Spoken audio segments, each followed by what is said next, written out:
여러분의 영혼에, 여러분의 가정에, 그리고 자녀들 위에, 또 사업 위에 하늘로부터 오는 은혜와 땅에 기름진 것으로 체험받는 복이 있기를 주의 이름으로 축복합니다.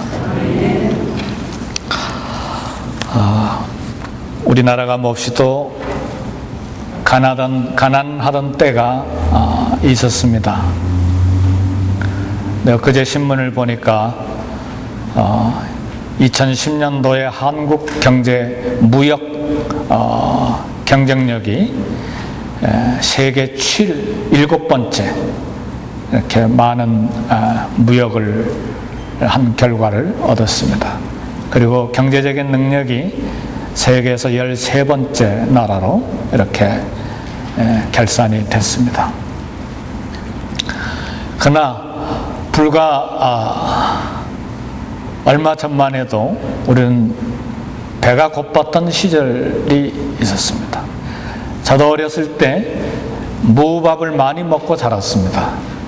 무밥 모르시는 분들도 계실 거예요.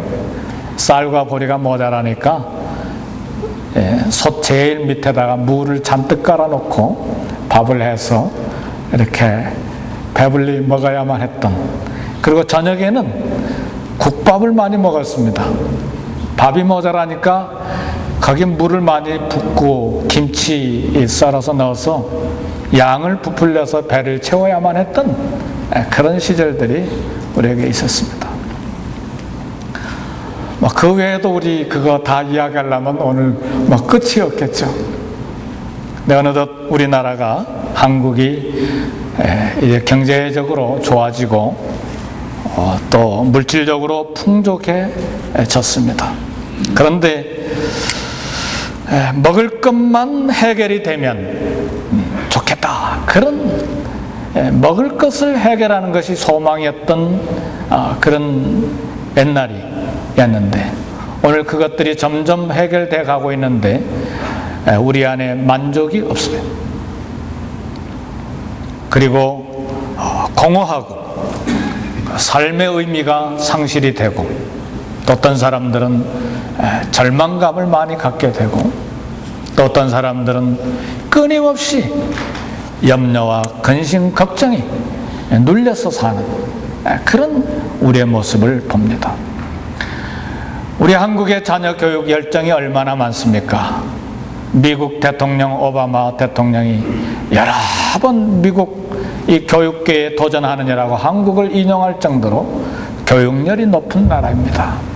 또 다른 동남아시아, 중남미 여러 나라들까지도 한국의 교육열을 배우기 위해서 사람들을 보내고 그렇게 합니다. 실제로 저와 여러분들이 그렇게 자녀들을 키우고 그렇게 자라왔습니다.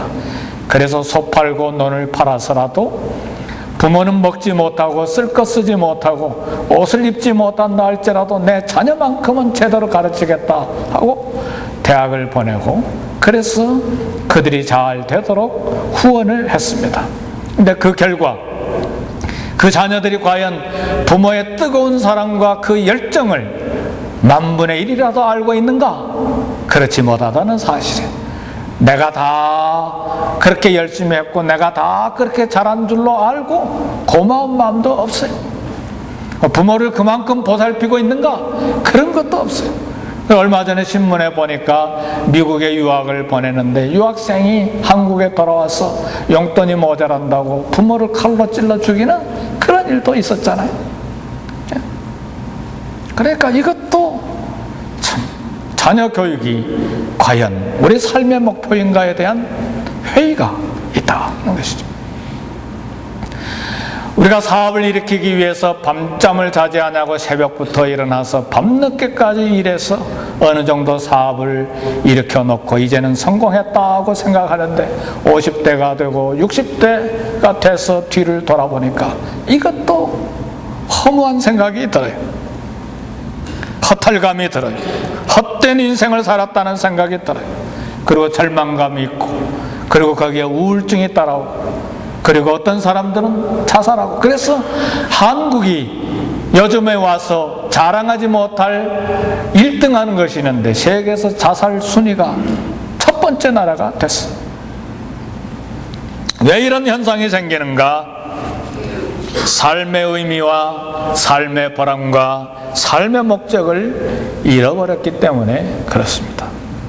사랑하는 성도 여러분, 우리가 알아야 될 분명한 일이 하나 있는데, 우리의 삶의 목적은 처음부터 잘못 설정이 되어 있습니다. 결코 돈과 지위와 자녀 출세가 우리 삶의 목적이 될 수가 없습니다. 우리가 열심으로 지금도 달려가고 있는 것이 있습니까? 목표하고 달려가고 있는 것이 있습니까? 그것이 무엇입니까?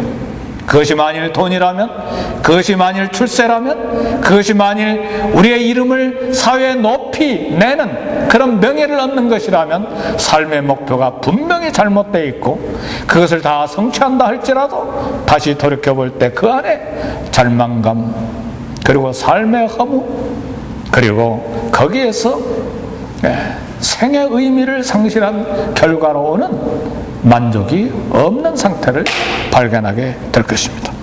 그래서 돈과 지위와 명예, 이 심지어는 자녀의 출세까지도 우리의 삶의 목적이 절대 아니라는 사실을 우리가 알아야 합니다. 우리 장로교 그리고 웨스터민스터 신앙 고백 제1문에, 서열문답 제1문에 인생의 제일 된 목적이 무엇이냐, 그렇게 질문을 해놨어요. 답은 무엇입니까? 하나님을 영화롭게 하고 하나님을 영원토록 즐거워하는 것이 우리 인생의 제일 된 목표요, 삶의 목표인 것을 분명히 하고 있습니다. 성경은 말합니다. 내 이름으로 내 영광을 위하여 창조한 자를 내게 오게 하라. 내가 그들을 지었고 만들었느니라. 우리의 삶의 목적, 삶의 목표는 다른 데 있는 것이 아니고 하나님의 영광을 드러내는 데 있습니다. 하나님을 영화롭게 하는 데 있어요. 하나님을 기쁘시게 해드리고 하나님을 즐거워하는 삶이 우리 인생의 제일 된 목표인 것을 우리가 분명히 알아야 합니다. 성도 여러분, 그러나 이런 삶의 목적이 분명하지 아니하는 삶은 실패한 인생으로 끝나게 될 것입니다. 하나님을 영화롭게 하지 아니하는 삶은 인생을 허무하게 만들게 될 것입니다. 그래서 실패한 인생들, 실패한 삶에 실패한 사람들은 죽음을 두려워하게 돼 있어요. 죽음을 만나는 것이 두려워요. 하나님을 만날 준비가 되지 않았기 때문에 죽음을 두려워하게 되는 것입니다. 저를 파송했던, 선교사로 파송했던 교회 한 집사님 암이 걸리셨는데 아마 30대 후반, 40대 초반 정도 되는 분인데, 이분이 왜 내가 죽어? 전 지금 설교 중이기 때문에 점잖게 이야기한 겁니다. 왜 내가 죽어? 소리 지르다가 우리 교육자의 친척 중에 한 분이었는데 그러다 가셨어요. 인생의 목적이 분명하지 아니하고 삶의 목표가 분명하지 아니하고 그럴 때 하나님을 만날 준비가 되어 있지 않기 때문에 죽음이 두려운 것입니다. 그러나 우리가 잘 아는 이화여대의 총장이었던 김알람 박사, 우리 유명한 이야기 있잖아요. 제자들 앞에 모아놓고 죽음 인종시에 내가 죽을 때 결코 울지 말라. 내가 숨이 멎는 그 순간에 내 곁에서 찬송을 불러다오. 할렐루야. 하나님을 만날 준비가 되어 있기 때문에, 그리고 분명한 삶의 목표를 향해서 여기까지 달려왔기 때문에 당당하게 개선 장군처럼 하나님 앞에 갈 수가 있었기 때문에 내가 죽거든 결코 울지 말고 찬송을 불러다오. 이 얼마나 멋있는 인생입니까? 우리가 성구 영신 예배 때도 드린 말씀이지만 사도 바울도 죽음 앞에서 이렇게 고백했어. 내가 선한 싸움을 싸우고 달려갈 길을 마치고 믿음을 지켰으니 이제 후로는 나를 위하여 의의 면류관이 예비되었으므로. 성도 여러분, 달려갈 길을 마치고 믿음을 지키고 선한 싸움을 싸우는, 그리고 이 인생의 목표를 다 끝낸 후에 하나님 앞에 갈 수 있기를 주의 이름으로 축복합니다. 오늘 삶의 목적이 하나님을 기쁘시게 하는 것과 그리고 하나님을 즐거워하고 기뻐하는 것으로 분명히 설정될 때 우리는 마침내 주님을 만날 때, 천국에 들어갈 때 개선 장군들처럼 당당하게 하나님을 만나고 천국에 들어가게 될 것입니다.